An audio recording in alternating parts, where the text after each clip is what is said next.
O Senhor esteja conosco. Ele está no meio de nós. Proclamação do Evangelho de Jesus Cristo segundo Marcos.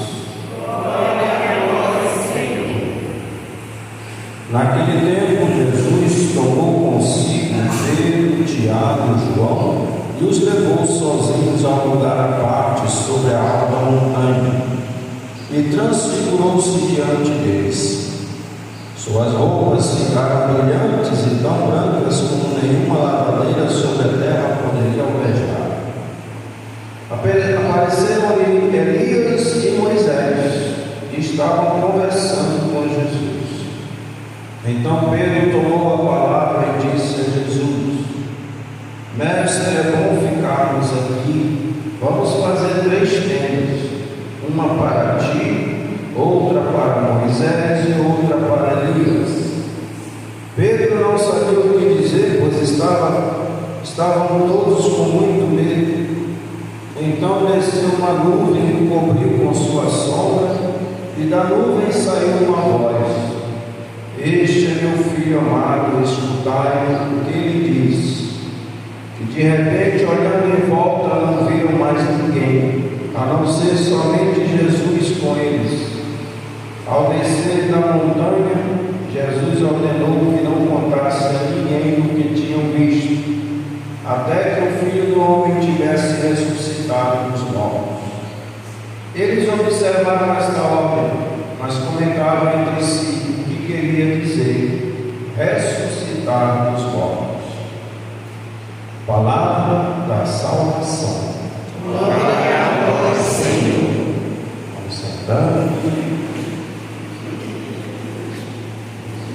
Irmãos e irmãs, estamos na Quaresma, 40 dias em que nós devemos realizar a vontade de Deus, que é converter-vos e crede no Evangelho.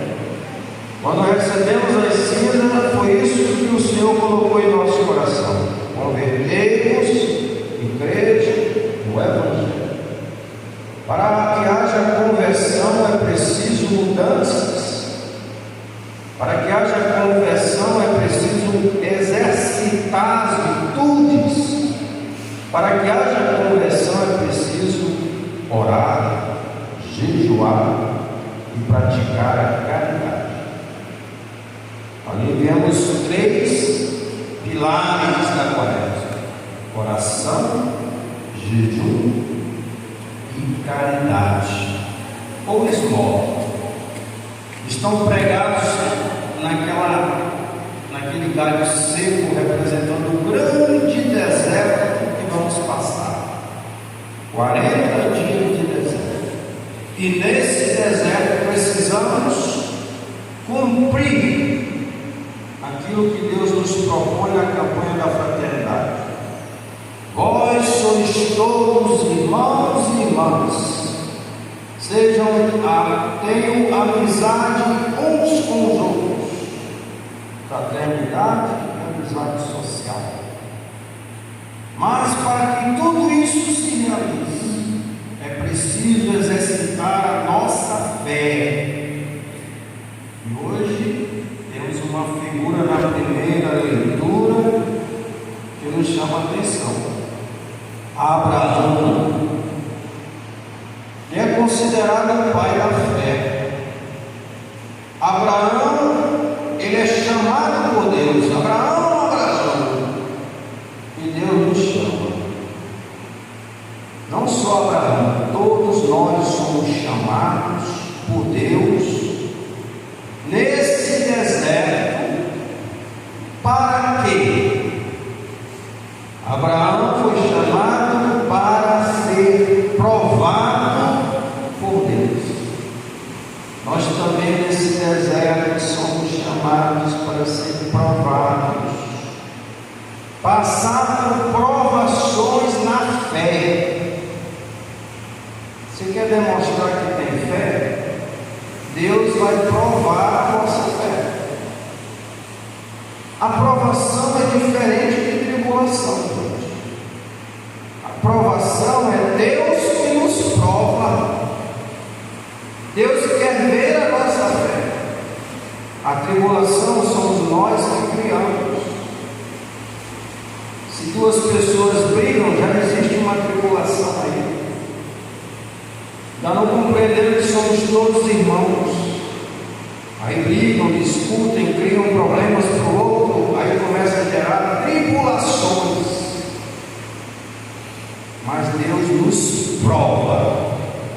Você é provado nesse deserto.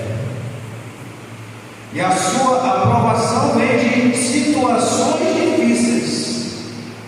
Exemplo: se alguém morre, Deus quer provar a nossa fé com a morte daquele irmão. Saber se você tem fé nele, se você acredita nele. Porque tem pessoas que às vezes, quando alguém morre, se desespera. Parece que perdeu a fé. Não sente mais vontade de estar com Deus. Não sente mais vontade de rezar. Não sente mais vontade de fazer nada. Ele era o sentido da minha vida.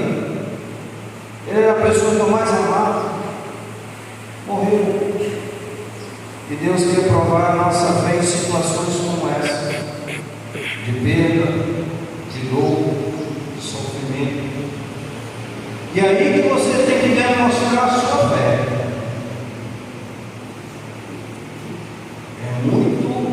Não é muito fácil. Se você não tiver em oração, como é que você vai poder mostrar a sua fé se você não está orando? A oração é intimidade com Deus, é o contato com Deus. Na quaresma eu tenho que orar todo dia, até mais e mais possível, para que eu possa ter forças, para que a minha fé seja alimentada pela oração. Eu preciso jejuar. O jejum é o autodomínio de si mesmo. A oração nos leva ao contato com Deus. O jejum é o contato conosco. Eu tenho que controlar os meus desejos, as minhas vontades. Eu tenho que saber regular aquilo que está exagerado em mim. Tem muita coisa que a gente exagera. E a gente tem que se autodominar. Isso é o jejum. Domina mais a língua. Domina mais os vícios. A gente tem que autodominar-se. E o exercício é o jejum, que nos faz também fortes no combate contra o mal. Há muitos espíritos que saem à força da oração e do jejum. E no deserto Jesus foi tentado. Graças a Deus ele estava lá jejuando e orando o tempo todo, 40 dias, para ser tentado pelo demônio, venceu tudo. Que Deus quer nos dar vitória. E a caridade, gente. A caridade é fundamental. Para que a nossa fé seja demonstrada de fato, temos que ser caridosos.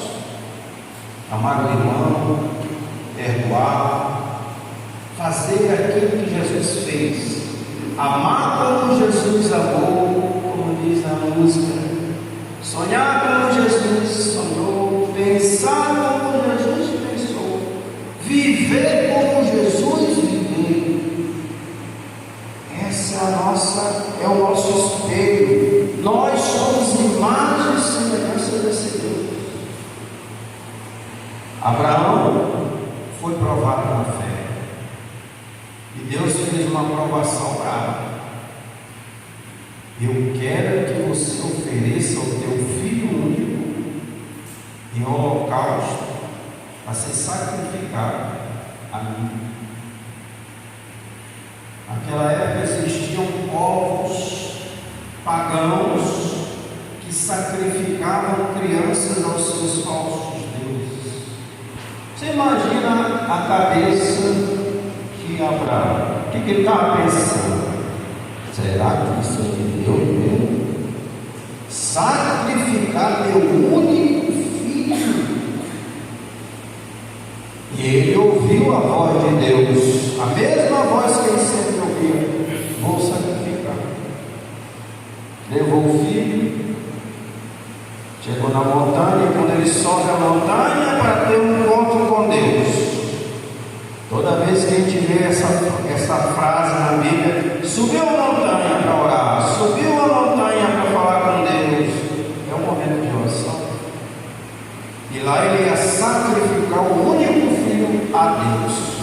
Quando ele levanta a faca, o anjo disse para ele: não, Abraão, já demonstraste que tem fé. Eu já sei que tens fé, por isso tu serás abençoado. Aqui tem algo interessante. Quando Deus vê a nossa fé, Ele nos abençoa. Se a gente quer bênção, demonstre a sua fé a Deus. E é isso que Ele quer de cada um de nós. Essa primeira leitura, a teologia diz, é a prefiguração do sacrifício de Cristo. O sacrifício de Abraão é a prefiguração do sacrifício de Cristo. Deus poupou o filho de Abraão, mas não poupou o seu único filho por amor a nós, como diz a segunda leitura. Ele não poupou. Jesus tinha que morrer numa cruz e ressuscitar, para dizer para cada um de nós: vale a pena, como diz o Salmo, seguir, andar na presença de Deus, junto a Ele na terra dos vivos. Vale a pena andar na presença de Deus, porque um dia iremos ressuscitar. E o Evangelho demonstra bem isso. Jesus se aparece glorioso para Pedro, Tiago e João. O que eles foram fazer? Subir a montanha. Foram ter uma experiência com Deus. Foram rezar. E ali, mais do que rezar, na quaresma nós temos a oportunidade de adorar. Eles ali viram Jesus transfigurado, glorioso, brilhante, e aparecem duas figuras do lado: Moisés e Elias. O Antigo Testamento e o Novo se encontram no momento de mística, no momento de uma situação sobrenatural que ninguém podia explicar. Cristo se demonstra ali ressuscitado, glorioso. Gente, eu imagino que Pedro, quando falou: vou fazer uma tenda para ti, para Moisés e para Elias, ele não estava bem assim. Aquela visão ali para ele é uma visão celestial, é uma visão do céu. Nós não sabemos como é o céu, os olhos não sabem o que é o céu. Deus preparou o céu para nós e nós não sabemos nem o que é ainda. Os olhos nunca viram o céu, nunca ouviram nada do céu, mas Deus preparou um lugar para nós e é um lugar especial. A transfiguração nos chama que nós somos pessoas que vamos um dia nos transfigurar. Você é transfiguração, eu sou transfiguração, somos transfiguração. É a conversão que leva a isso. Quanto mais caminho com Deus, quanto mais eu rezo, quanto mais eu jejuo, quanto mais eu pratico a caridade, mais eu me transfigurando, mais se assemelhando a esse Deus que é luz, que ilumina todas as nossas trevas, que é Jesus. Se você está em trevas, Jesus é a luz que pode iluminar a tua treva. E eles lá ficaram todos com medo. As coisas de Deus às vezes dão medo, porque nunca vimos. E o Senhor diz: não tenhas medo. E com medo, Deus ainda manda uma nuvem, uma sombra de uma nuvem para ficar com mais medo sobre eles. E vem uma voz: este é o meu filho amado, escutai. Olha, a mesma frase do batismo: este é o meu filho amado. Jesus é o Filho de Deus, que faz se sacrificar por nós. Aquela conversa entre Moisés e Elias era exatamente isso: como você vai morrer? Quando eles ouviram a voz, o que aconteceu? Só viram Jesus. Só Jesus. E eles ficaram pensando: o que Jesus quis dizer com a frase assim: ressuscitar dos mortos? Tenha fé, você vai ressuscitar um dia. Todos os que morreram vão ressuscitar, uns para a glória de Deus, infelizmente outros para baixo. O julgamento acontecerá. Seremos julgados pelas obras que fazemos. Tive fome, me deste de comer. Tive sede, me deste de beber. Eu estava nu, e tu me emprestaste a tua roupa, ou me deste a tua roupa. Eu estava na prisão, foste me visitar. Doente, me acolheste, me visitaste, me cuidaste de mim. Seremos todos julgados. De um lado haverá os cordeiros, do outro os cabritos. Naquele juízo final, todos ressuscitarão. Os corpos do mundo inteiro, aqueles que estão nos cemitérios, eles sairão dos túmulos para se encontrar com a sua alma, corpo e alma. Jesus ressuscitado se apresenta corpo e alma. Olha aqui as chagas. Tomé, olha, toca em mim, é corpo e é alma. E todos nós estaremos ressuscitados assim na presença de Deus. E precisamos estar preparados. Como preparar? Oração, jejum, caridade. Posso até acrescentar mais: leitura da palavra, adoração, confissão, comunhão e outras coisas que são de Deus. Exercitando as grandes virtudes: paciência, amor, fidelidade, fraternidade, alegria. Porque naquele dia ele vai dizer: toda vez que você rezava, eu te conheço, porque todas as vezes eu te falava contigo. oração é. São Agostinho diz: quem reza se salva.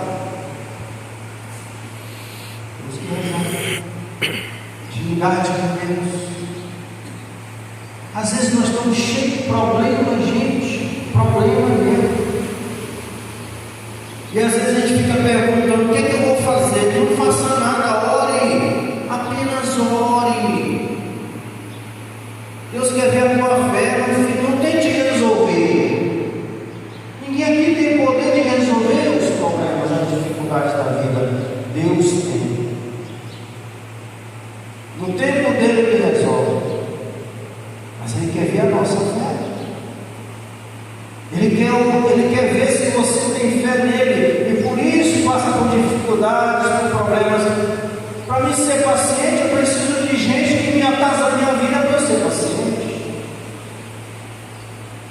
Para eu ser manso, eu preciso de situações em que eu possa ser manso. Quando nós pedimos: Senhor, dá-me alegria, vai ter momentos que você vai ter que demonstrar alegria.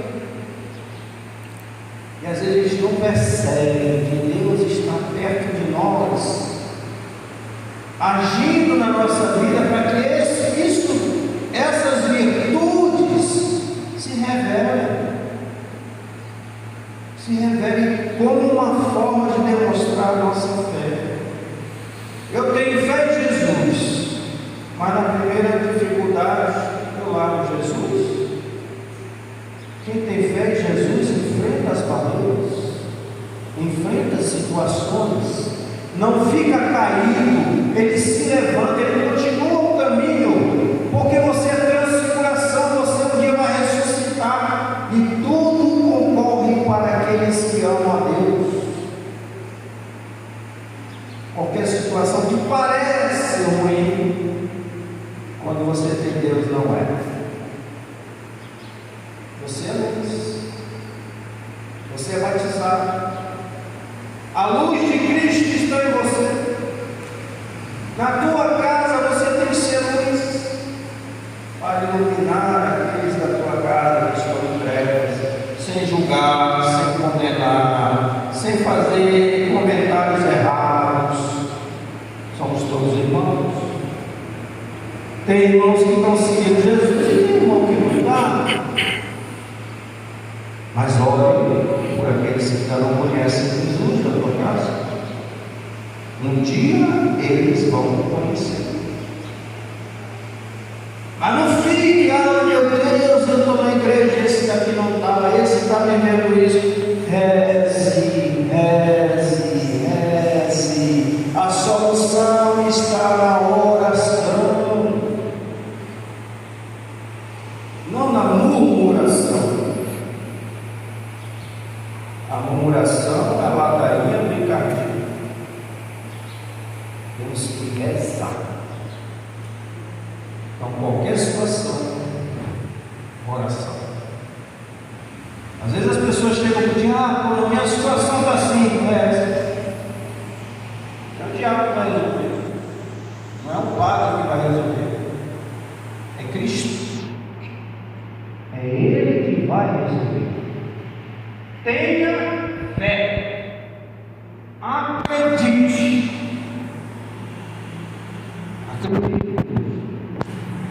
Ele está no meio de nós na Eucaristia. Vamos comungar daqui a pouco, tá? Jesus aqui. Mas tem gente que ainda duvida. É Cristo? É. A nossa fé diz: é. Eu sou o pão da vida. Aquele que come da minha carne e bebe do meu sangue terá a vida eterna. É a nossa fé. Ele está no meio de nós. Conversa com Ele, adore-o, faça o sacrifício por aqueles que estão na tua casa, comungue por aqueles que estão na tua casa, confesse pensando neles, faça o melhor para eles sem eles saberem. Um dia Deus transfigurará eles também.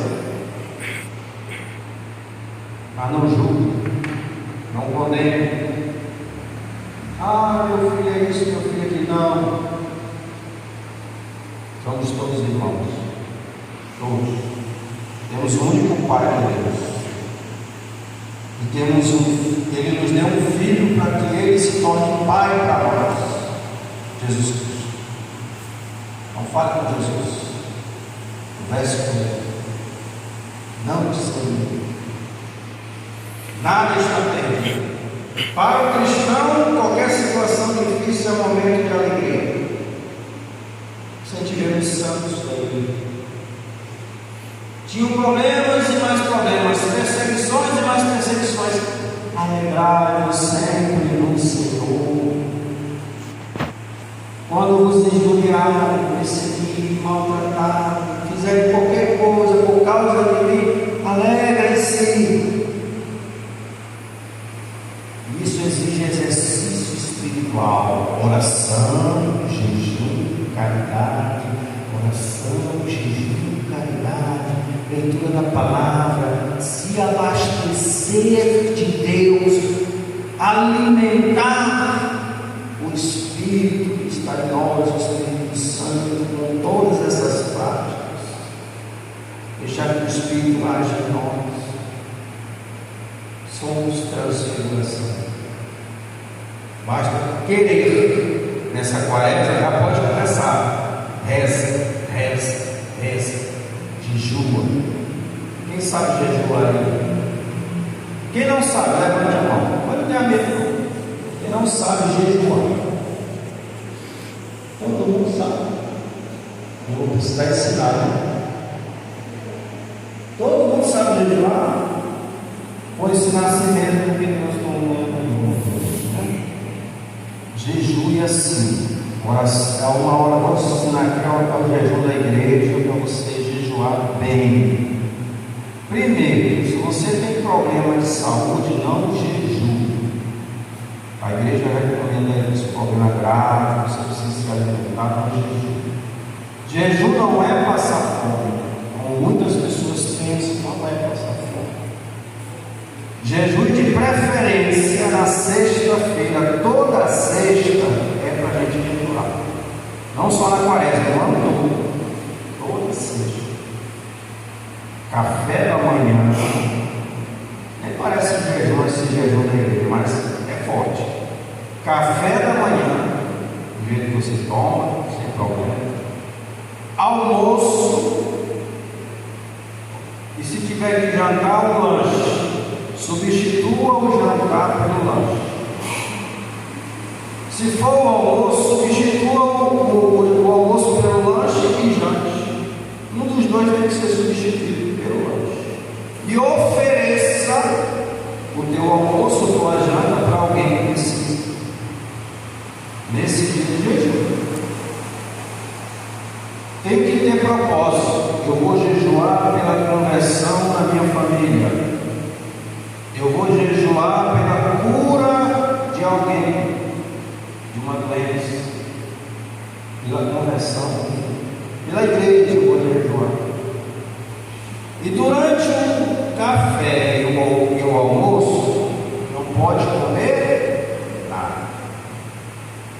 Você vai ser provado na fé, porque nesse dia vai aparecer chocolate, bolo, pizza, refrigerante.